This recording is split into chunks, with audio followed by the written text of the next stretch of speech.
ప్రియమైన సహోదరి సహోదరులకు ప్రభు పేరిట వందనాలు. అందరికీ ప్రైజ్ లార్డ్. అందరూ బాగున్నారా? మీ వ్యక్తిగత ప్రార్థనలు ఏమైనా ఉన్నట్లయితే కామెంట్స్లో పెట్టండి. అదేవిధంగా కొత్తగా ఎవరైనా ఛానల్ చూస్తున్నట్లయితే దయచేసి సబ్స్క్రైబ్ చేసుకోండి. ఈరోజు మనం వాక్యంలో నుంచి ప్రేమ గురించి చూసుకుంటాము. అది 1 కొరింథీయులకు రాసిన పత్రిక 13వ అధ్యాయము 3వ వచనంలో, బీదల కొరకు నా ఆస్తినంతయు ఇచ్చినను, కాల్చిపడటకు నా శరీరం అప్పగించినను, ప్రేమ లేని వాడినైతే నాకు ప్రయోజనం ఏమీ లేదు. ఇక్కడ వాక్యంలో చూసినట్లయితే ప్రేమ గురించి మనం చూసుకుంటాము.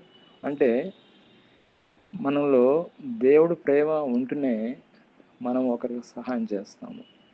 దేవుడు ప్రేమ మనలో ఉంటేనే మనం ఎవరికైనా హెల్ప్ చేస్తాం. అదేవిధంగా మనకు దేవుడి ప్రేమ లేకపోతే మనం సహాయం చేయం కూడా. అదే వాక్యంలో చూసినట్లయితే రోమీయులకు రాసిన పత్రిక 7వ అధ్యాయం 18వ వచనం చూసినట్లయితే అపొస్తలుడైన పౌలు గారు ఇక్కడ ఒక విషయం చెప్తున్నాడు. నా యందు అనగా నా శరీరమందు మంచిది ఏదియో నివసింపదని నెరుగుదను. అంటే ఇక్కడ మనం చూసినట్లయితే మనలో మంచి అనేది ఏది లేదండి. మనలో దేవుడు ఉంటేనే, ఆయన కృప ఉంటేనే మనం మంచి చేస్తాం, కానీ మనలో మంచి అనేది ఏమీ లేదు. కాబట్టి మనం మంచి చేస్తున్నామంటే ఆయన ప్రేమ మనలో ఉంది కాబట్టి, ఆయన ప్రేమ మన మీద ఉంది కాబట్టి, ఆయన కృప మన మీద ఉంది కాబట్టి మనం ఒకరిని ప్రేమిస్తున్నాం, ఒకరికి సహాయం చేస్తున్నాం. అదేవిధంగా మదర్ తెరెసా గారు కూడా, ఆమె మన దేశం కాదు, యుగోస్లావియా నుంచి మన ఇండియాకు వచ్చి మన దేశంలో ఆమె కుష్ఠరోగుల పట్ల ఆమె ఎంతో సేవ చేశారు. ఆమె వివాహం కూడా చేసుకోకుండా ఆమె త్యాగపూర్వకంగా ఆమె పరిచర్య చేసినట్లు చూస్తాం. దేవుడి ప్రేమ ఆమెలో ఉంది కాబట్టి ఆమె అంత పరిచర్య చేసింది. ఆమె సొంతంగా ఆమె చేయలేదు, కానీ దేవుడు ప్రేమను బట్టి, దేవుడి ప్రేమ ఆమెలో ఉంది కాబట్టి ఆమె అంత పరిచర్య చేసింది.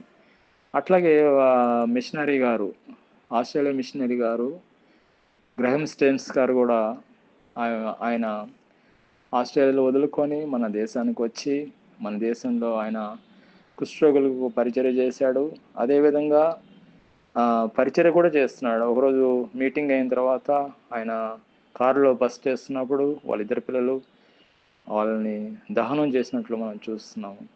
ఎంతో త్యాగపూర్వకంగా వాళ్ళు ఆస్ట్రేలియా నుంచి మన ఇండియాకి వచ్చి సేవ చేస్తున్నారు.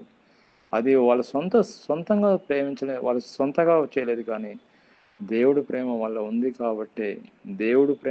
ఉంది కాబట్టే మన దేశాన్ని ప్రేమించి మన దేశానికి వచ్చి వాళ్ళు ప్రాణమే త్యాగం చేస్తున్నారు. కాబట్టి మనం కూడా దేవుడి ప్రేమ కలిగి, మిత్రమా, దేవుడు సేవ చేయాలని, దేవుడు ప్రేమ కలిగి ఇతను కూడా ప్రేమించాలని దేవుడి వాక్యం దీవించిన గాక. ఆమేన్.